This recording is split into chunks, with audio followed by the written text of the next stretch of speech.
যা গরম পড়েছে, বাপরে বাপ! এত গরমে টক ডাল ছাড়া আর কোনো ডাল চোখে পড়ে না। যাই হোক, এ দেখো মুসুরির ডাল আম দিয়ে প্রেসারে একটা সিটি মেরে নামিয়ে নিয়েছি। লবণ হলুদ দিয়ে ঘুটে নিলাম ডাল ঘুটনি দিয়ে। এবার এটা সম্বার দেবো শুকনো লঙ্কা আর সর্ষে দিয়ে। কড়াই তেল দিয়ে দিয়েছি। দেখো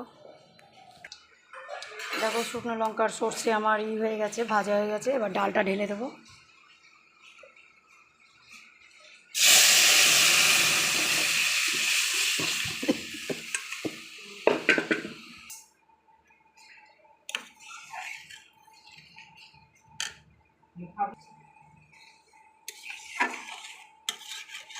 যা গরম পড়েছে, এত গরমে এই টক ডাল ছাড়া আর খেতে কিছু ভালো লাগে না। আম দিয়ে টক ডাল আর গরমে রিচ মশলা দিয়ে রান্না করা খাওয়াও একদম আমিও পছন্দ করি না, আমার বাড়ির লোকও পছন্দ করে না রিচ মশলা। তারপরে আবার এত গরম। ডালটা ফুটে গেলে নামিয়ে দেবো। দেখো আমার মুসুরির ডাল আম দিয়ে হয়ে গেল টক ডাল, হালকা টক।